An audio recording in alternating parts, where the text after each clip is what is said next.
Alors, bonjour, merci de cette invitation. Je suis Éric Bourgeois, je suis en charge du développement franchise, de la construction et services techniques, maintenance, des achats et de l'innovation produit et de toute la franchise.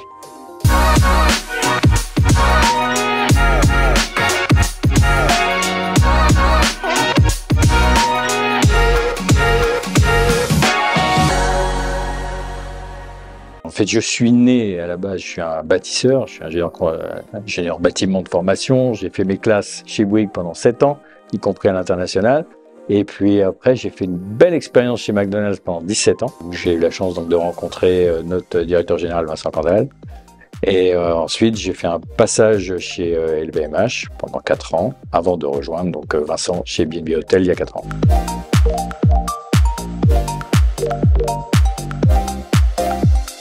Alors déjà, on est très heureux de cette croissance, bien évidemment, et les équipes se sont aussi bien sûr focalisées sur cette croissance et ses objectifs. Alors l'idée, c'est justement de ne pas lever le pied de l'accélérateur, donc de continuer à développer et d'ouvrir de plus en plus d'hôtels, mais également d'augmenter le parc de chambres d'hôtels disponibles et proposés à nos clients. Donc sur le même rythme. Donc une année 2022 exceptionnelle avec près d'une centaine d'hôtels ouverts sur 14 pays, l'ensemble du marché B&B. Soixantaine d'hôtels ouverts en France, c'est aussi une belle performance et si tout se passe bien, on target exactement la même chose pour 2023. Et donc ce qui devrait nous assurer encore une fois de poursuivre cette croissance, mais aussi l'ouverture de nouveaux marchés. Et donc notamment le Danemark qui devrait ouvrir cette année, mais également UK. Mes collègues développeurs UK sont présents au MIPIM en force et ont de nombreux contacts, avec donc pas mal de deals qui sont aussi prévus là-bas. Et puis bien évidemment le rêve américain avec Valerio Lucchini qui est donc parti comme CEO des US pour développer le marché américain. Okay. Et ça... Avec un objectif, je pense, de 400 ouvertures à venir dans les prochaines années. Quand on parle de développer et de continuer de croître, tous les services supports sont concernés, mais c'est vrai qu'au niveau du développement et de tout l'immobilier en particulier, déjà on a beaucoup recruté ces dernières années, mais également cette année on a décidé de se restructurer et de réorganiser l'équipe de développement en regardant que notamment les sujets en greenfield, enfin en construction neuve, sont un peu sous tension actuellement avec la hausse des taux d'intérêt et également bien évidemment le coût de construction qui a augmenté. Mais par contre, les opérations de reprise d'existants, que ce soit des hôtels, mais également des bâtiments de bureaux, voire d'autres activités tertiaires, et à transformer en hôtels, sont en pleine croissance. Il y a plein d'opportunités.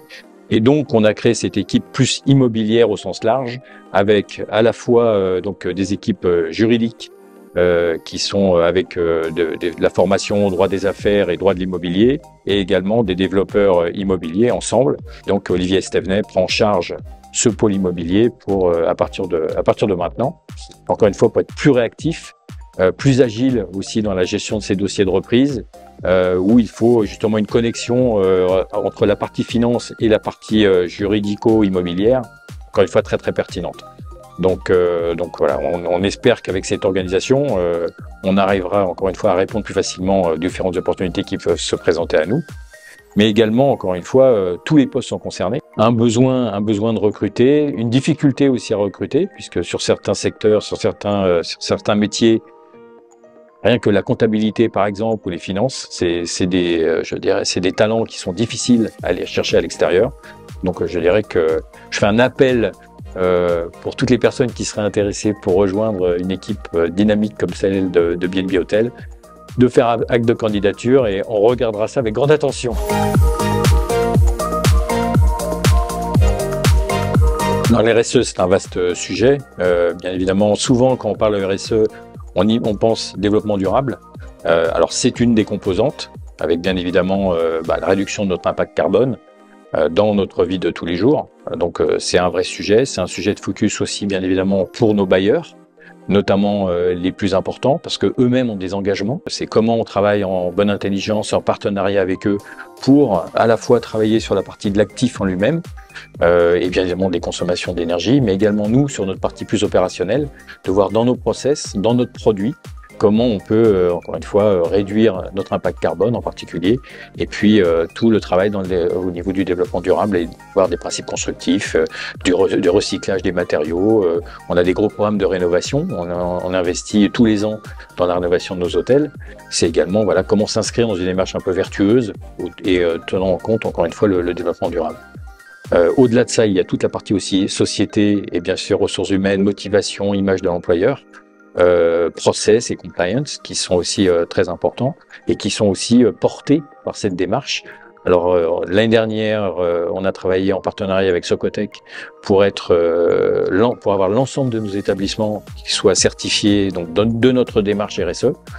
Je dirais que c'était déjà en tant que tel un gros travail fait par les équipes et par nos hôteliers qui nous ont accompagnés notamment sur les premiers audits. Mais si je dirais que c'était que la première marche. Et maintenant, je dirais que le gros, c'est de continuer à progresser, de continuer à définir des objectifs à la fois réalisables, mais aussi assez ambitieux pour nous permettre de progresser encore davantage, encore une fois, sur ce secteur et ce segment de la RSE qui est au-delà, je dirais, des aspirations des uns et des autres. C'est vraiment transgénérationnel. Et c'est un effet de société où, de toute façon, il faut soit pour nous-mêmes, pour nos enfants, et si on est un peu plus, je dirais, si on voit un peu plus loin, c'est aussi de se dire, on a un devoir, en fait, sur ce sujet-là. Il faut le faire de manière intelligente, puisque bien évidemment, il y a une réalité économique derrière, de bien choisir les thèmes, même s'ils sont nombreux, pour garder une profitabilité pour les établissements qui permettent justement de continuer à investir et de s'améliorer sur ces domaines. Merci beaucoup, Eric. Je vous en prie, c'est un plaisir.